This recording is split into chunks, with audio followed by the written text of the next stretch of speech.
Olá, galerinha do sexto ano. Nessa aula 34, nós vamos aprender noções de estatística. No capítulo 13, na página 354 do livro de vocês, começa a falar sobre estatística. E o que significa estatística? A gente pode fazer levantamento de dados de várias coisas, do que a gente quiser, na verdade, tá? E nesse caso aqui, ó, no exemplo do livro, ele mostra pra gente um exemplo na tecnologia. O uso da tecnologia desde uma simples calculadora até programas e aplicativos bem complexos, né? Facilita a análise de uma quantidade enorme de informações que a gente produz.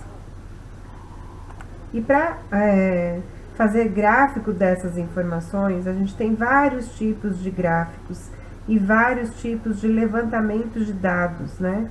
Aqui, ó, tem um exemplo de gráfico, tem gráfico de colunas, ó, aqui de cilindros, né, na verdade. Tem gráfico aqui, ó, linear.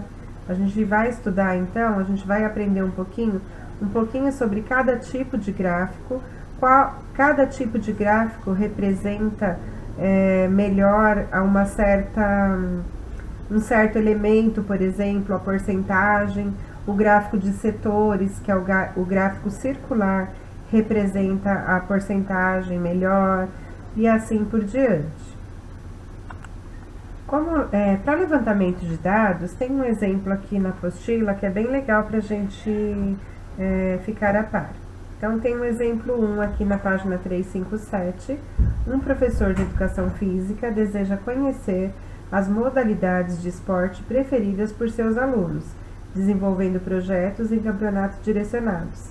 Ele tem ao todo 264 alunos nas turmas do 6º até o 9º ano. Inicialmente, ele resolveu escolher parte dos alunos para entrevistá-los, sorteando-os ao acaso. Serão sorteados 50 alunos nas listas de chamada. De acordo com essa situação, nós temos, na letra A, o tema da pesquisa é a preferência da modalidade esportiva dos alunos. Na B, população da pesquisa, alunos das turmas do 6º ao 9º ano. Então, a população é em qual público ele está pesquisando, tá? Ele está pesquisando nas turmas de 6º ao 9º ano, que são alunos deles. Na letra C, a amostra considerada. Então, ó, ele tem 264 alunos, mas ele vai pegar como amostra 50 alunos que foram sorteados ao acaso. Tudo isso que eu falei agora são características de uma pesquisa em estatística. São dados que a gente tem que levantar para poder trabalhar e depois colocar no gráfico. Aqui tem um outro exemplo, ainda referente a esse professor. Vamos supor que, de acordo com o exemplo anterior, o professor elaborasse a seguinte pergunta: de qual modalidade esportiva você gosta? Elaborada essa pergunta, pediu que alguns alunos voluntários realizassem a pesquisa, fazendo essa pergunta aos 50 alunos e anotando as respostas. Feita a pesquisa, a resposta foi a seguinte: 27 alunos disseram gostar de futebol, 12 alunos disseram gostar de vôlei, 18 alunos disseram gostar de basquete. Nesse caso, a gente pode achar que tem uma incoerência, porque se eu somar 27 mais 12 mais 18, vai dar 57. E ele tinha entrevistado 50 alunos. Provavelmente, alguns citaram mais de um esporte. Então, o mesmo aluno pode ter falado duas modalidades, futebol ou vôlei, por exemplo. E aí, por isso que a nossa amostra ficou maior do que ele esperava. Mas isso fica complicado para a gente se a amostra for diferente do que a gente se propôs lá no começo, tá? Então, as perguntas, elas têm que ser mais específicas. Ela não pode dar margem para que mude os meus dados aonde eu tinha planejado. Então, aqui, ó, qual modalidade esportiva você prefere? E aí, quando a pessoa falar mais de uma, você fala, não, tem que ser uma só. E aí, você consegue fazer o levantamento de dados com mais coerência, tá bom? Depois que a gente colhe os dados, a gente vai jogar os dados em uma tabela. Então, aqui tem um outro exemplo. A professora Amanda, ela está preparando um projeto sobre higiene bucal com seus alunos. Ela pediu que uma aluna auxiliasse anotando em um papel quantas vezes por dia cada aluno da sala escova os dentes. À medida que a sua aluna foi perguntando aos colegas, ela anotou da seguinte forma. Então, ó, esse aluno escova 3, o outro 4, e ela foi colocando na sequência. Observe que a anotação parece um pouco confusa, pois não é tão rápida de identificar. Por exemplo, quantos afirmaram escovar os dentes 3 vezes por dia? Então, para isso, a gente faz uma tabelinha, ó. Ao invés de eu anotar igual está aqui nesse papel, a gente faz uma tabela. Quem escova uma vez por dia, ela faz um risquinho. Quem escova 2 vezes por dia, nessa outra linha, tem que fazer um risquinho. Quem escova 3 e quem escova 4. Então, assim, ó, os dados, eles estão mais organizados em forma de tabela. Nessa outra tabela, foi organizada um pouquinho melhor, né? Porque a gente já consegue ver, ó, uma vez por dia, 7 pessoas. 2 vezes por dia, 10 alunos. 3 vezes por dia, 7 alunos. 4 vezes por dia, somente 6 alunos. Agora, vamos aprender um pouquinho sobre gráficos de segmentos. Gráficos de segmentos é esse gráfico que a gente também pode chamar de gráfico de linha. Então, eu tenho uma informação aqui nessa reta, é o horário de registro. Então, ó, 8 horas, 9 horas, 10 horas, 11 horas, 12 horas, 13, 14, 15, 16, 17, 18. Aqui na minha vertical, no meu eixo Y, eu tenho o volume em litros. Então, ó, o título desse gráfico é o volume de água no reservatório no dia 2 de agosto. Então, o volume de água, ele baixou, chegou até 6.000 litros, e depois ele aumentou novamente às 14 horas, ó, eu tenho o horário, ele foi para 12.000 litros, depois ele veio caindo novamente até as 18 horas. Portanto, de acordo com essa linha que está aqui, com esses segmentos, de hora em hora, a gente consegue ver as anotações que o funcionário fez da quantidade de água em volume, em litros, no dia 2 de agosto, das 8 horas da manhã até as 18 horas. Aqui embaixo nós temos outro gráfico, que é chamado de gráfico de colunas. Então, eu tenho várias colunas aqui, ó, na horizontal.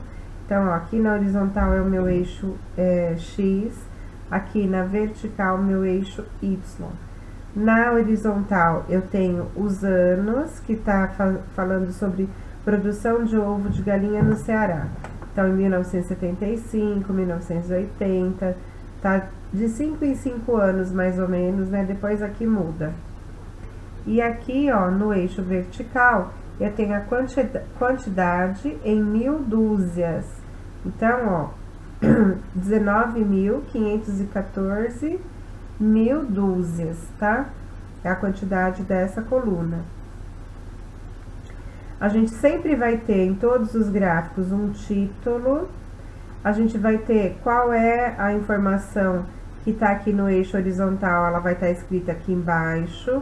Qual é a informação que vai constar aqui no eixo vertical, vai estar aqui do ladinho.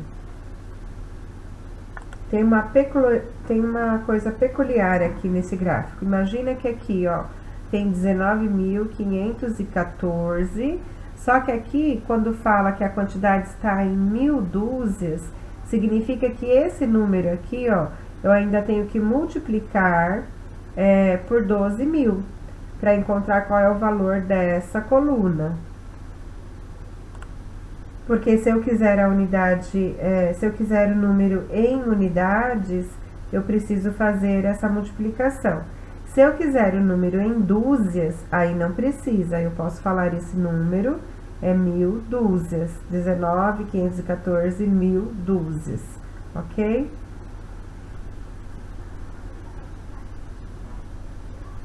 Agora, a gente tem outro gráfico, que é o chamado gráfico de barras. Eu tenho colunas, só que agora na horizontal. Elas estão deitadas, né? As minhas coluninhas, elas estão deitadas, elas não estão em pé aqui, paralelas ao eixo Y, né? Elas estão paralelas aqui ao meu eixo X. Esse gráfico, ele vai falar da distância percorrida por dia.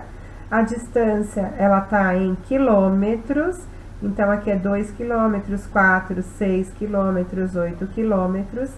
E aqui, ó, no meu eixo da vertical, eu tenho as datas.